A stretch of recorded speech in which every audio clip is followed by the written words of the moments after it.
अपने पसंदीदा शो के फुल एपिसोड देखने के लिए अभी डाउनलोड करें दंगल प्ले ऐप। भाई जैसे वो कंचन है हमारे लिए, बस समझ लीजिए वैसे ही सुमन है। तो वाह ठाकुर साहब, आपने तो हमारा दिल जीत लिया। हम तो धन्य हो गए जो हमारे घर का रिश्ता आप लोगों के साथ जुड़ने जा रहा है। अब तो आपकी छोटी बहू से मिलने की इच्छा और भी प्रबल हो गई है। भाई हम तो उससे मिल के ही जाएंगे। जी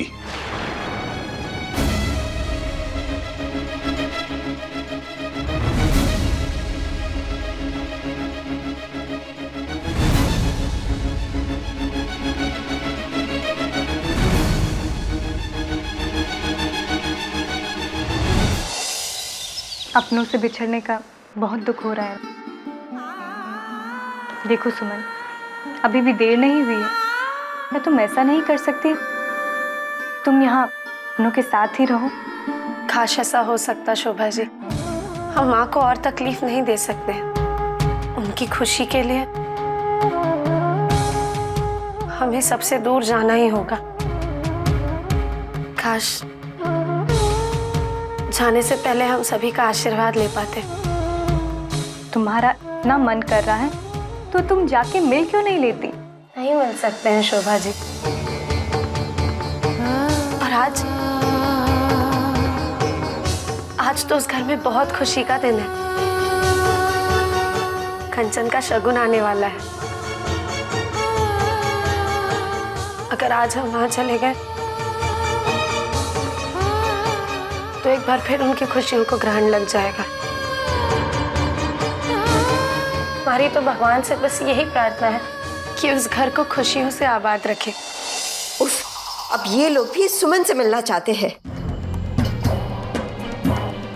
सुमन तो चली गई, लेकिन उसकी परछाई अभी तक है इस घर में। अब चुप कर विद्या। मुझे तो ये चिंता खाई जा रही है कि समधी समधन जी ने अगर सुमन के बारे में पूछ लिया तो हम क्या कहेंगे। समधन जी,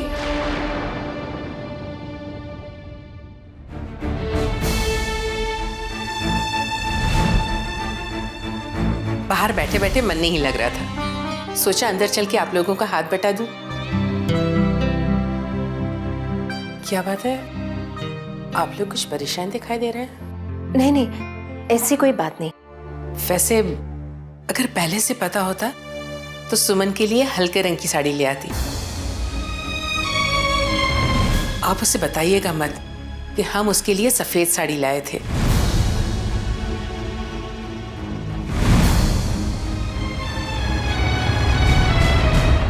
पता नहीं माँ को ये बात समझ में आ भी रही है कि नहीं कि उन्होंने सुमन जी को घर से निकालकर कितनी बड़ी गलती की। लेकिन अब मुसीबत तो हमारी हो गई। क्या जवाब देंगे तुम्हारे ससुराल वालों को? परेशान मत होइए भैया, भगवान हमें कोई ना कोई रास्ता जरूर दिखा देंगे। कंचन, रास्ता तो हमारे हाथ में है। सुमन जी कहीं बहुत दूर नहीं है, वो शोभा जी के घर ही पे तो ठहरी है। सुमन को यहाँ नहीं लाना ही ठीक रहेगा। अच्छा होगा कि वो चुपचाप भोपाल चली जाए और अपनी नई जिंदगी की शुरुआत करे। तुम ठीक कह रही हो कंचन।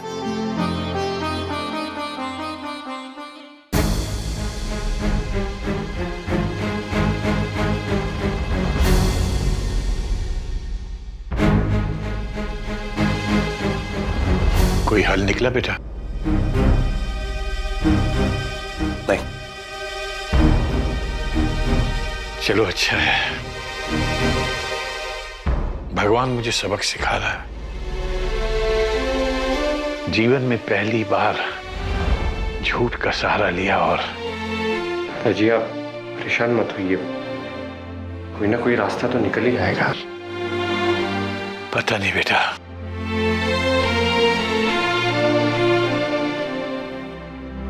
कंचन,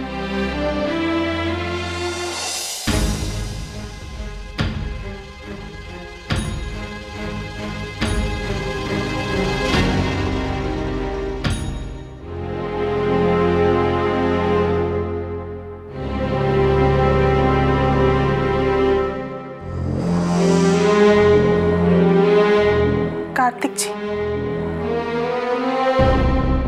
आप ही कुछ कर सकते हैं। मैं कुछ समझा नहीं। हम जानते हैं कि आपने सुमन को शोभा जी के घर पर रखा है, तो हमें इस बात का नहीं है कि आप सुमन की मदद इस तरह कर रहे हैं, बल्कि दुख तो हमें इस बात का है कि आपने ये बात अपनी होने वाली पत्नी से भी छुपाई।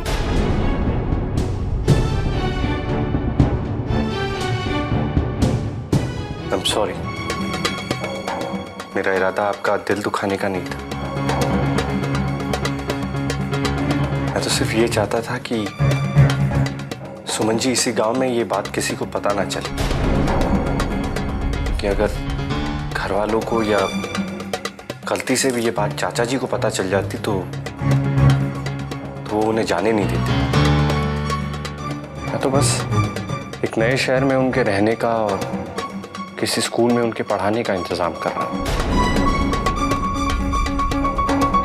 हाँ, बस वो कल ही भोपाल जा रही है। लेकिन अगर वहाँ उन्हें कोई परेशानी हुई तो भोपाल कोई बहुत दूर थोड़ी है। हम उनका हालचाल पूछने तो जा ही सकते हैं। हाँ, ये ठीक रहेगा।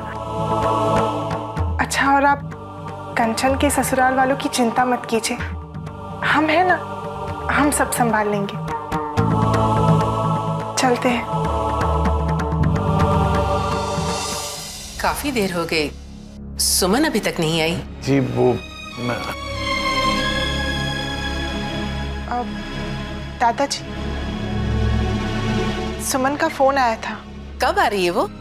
हाँ, बस यही कहने के लिए फोन किया था कि आज उसे देर हो जाएगी, स्कूल में एक्स्ट्रा क्लासेस है ना, इसीलिए। ओह, इसका मतलब हम लोग उसे मिल ही नहीं पाएंगे। हमारी शाम की तो गाड़ी है। कोई बात नहीं, अगली बार मिल लेंगे। अब तो आना जाना लगा ही रहेगा। अच्छा, अब हम चलते हैं। जी हाँ, अब हमें इजाजत दीजिए।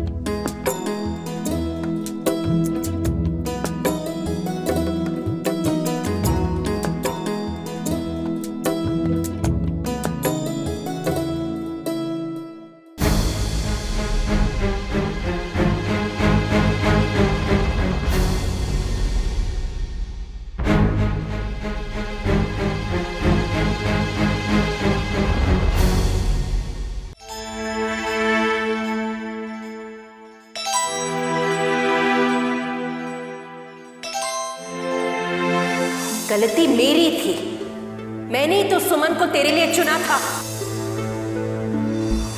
मैं जब कल तुम्हारे ससुराल जा रहा था तो वो मुझे रेलवे स्टेशन पर मिली थी। वो ट्रेन पकड़कर भोपाल जा रही थी। मैंने उन्हें रोक लिया। भोपाल कोई बहुत दूर थोड़ी है। हम उनका हालचाल पूछने तो जा ही सकते हैं। आखिर सुमन की इतनी परवाह क्यों है कार्तिक जी को? क्यों?